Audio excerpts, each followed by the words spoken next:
Well, let me tell you a little bit about this pearl. So we moved a little while back, and our warehouse manager brought me a box a couple days ago. He said, I need you to rifle through this stuff. Let me know what we can throw out and what we can't. And there was a whole bunch of stuff in there that I haven't seen in a really long time. And at the bottom of the box was this. This is a bag of pearl. And the name of the pearl is Budva Bleu? Like, I don't know if that's a typo or if that's the way they want to name it. Now, here's proof of how old this bag of pearl is. You see right there, candy pearls? KP hasn't gone by candy pearls since like 2013 or 2014. This is a dinosaur when it comes to dipping related pearls. This is a pearl we've never used, we've never sold, and we've never sprayed. So I told Gabe right away that we've got to try it. Now, it is weird. It's kind of blue, it's kind of not. Do you think that this is going to be a shift or a solid? It looks a little shifty, and I think I understand where the spelling came from because it looks like blue cheese. Blue cheese. That's how blue is spelled with blue cheese?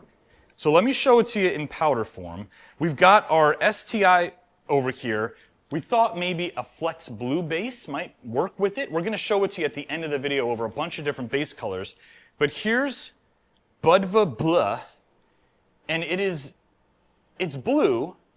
It's kind of it's not like any other blue pearl that we have, that's for darn sure. So what do you want to do as far as pigment load? Because I don't really want to trust this pearl to get full opaque coverage. I think we use it as an accent or an effect over the Flex. Can we go as low as 5 grams? I would say 5 to 10 to start. Let's start with 5. We can always add more. So here's Budva Bleu. It is extremely fine. Maybe one of the smallest particle pearls. It's just pouring out of the bag here like a mist. One of the smallest particle pearls I've seen. It's like the old ghost pearls. Yeah, it does look like an old ghost pearl, but it's almost like it's creating like a blue film on top. Now, from my understanding, pearls don't expire, so these are going to be fine to use, but they are over 10 years old. So let's get a little bit more in there and then mix it up. Yeah, the top is all blue, but the powder almost has a green vibe to it. Let's get this. I see like a little bit of purplish, maybe? Do you? See, now like the liquid of the top coat is turning green, but I'm seeing the blue swirls. Are you seeing that? Oh, there's a lot of blue swirls. But it's almost like the pigment is leaching into the top coat. Because, see, now I don't know what it's going to do. I really thought I had this pearl pegged for just a standard bluish shimmer. That is definitely not going to be that. Let's check the old stick of truth here. There's a lot of green. There is a lot of green. I don't know what this is going to do. It's a low pigment load, so it's not going to pop all that hard. But it's got blues. It's got a weird, like, swampy green to it. Okay, so we're going to cut this. It's going to be about 5 grams a gallon. It's going over Flex Blue. Confidence level? Not very confident. Okay. Well, excitement level, interest level, curiosity level. I am curious. There, me too. Okay, well, Budva Bleu going over Flex Bleu. You ready? Bleh. Let's go.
All right, guys, we're all done with the project. And the truth is, when we do stuff like this, the results are always authentic.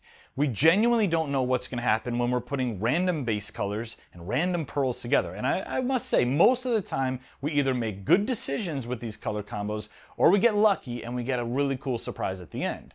This is one of those projects that just did not go the way we expected. We took that Budva Bleu pearl at a 5 gram per gallon load, we put it over Flex Blue, and nothing happened. First coat, second coat, third coat, couldn't see the pearl at all. And it was too late to turn back. So we just started stuffing the top coat with as much pearl as we had. I think we got it up to about 100 gram per gallon load. So much pearl that the actual sheen of the glossy top coat went from glossy all the way down to like a satin. And we just hammered the Flex Blue until some sort of a pearl effect came up. Here's what I'm gonna do. I'm gonna show you the end results and take a look at the car and just be honest. Leave a comment below, rate it for me 1 through 5. Let me know if you love it or if you don't. It's not that it looks bad, it's actually quite a very clean Caribbean style look. It just didn't do what we wanted it to do. But this is why we always test these pearls over different base colors at the end, because every one of the speed shapes where we tested the pearl over a different base looks way cooler, in my opinion, than the car. So check those out as well. Leave a comment below and let me know if you have any favorites. And if you want to play with any of our paints, we've got everything in both peelable, permanent, lots of colors, lots of kits. Head straight to DipYourCar.com. And even though this wasn't exactly what we wanted, Gabe and I had a ton of fun on the video. We learned something for sure, and I hope you did as well. I'll see you on the next one.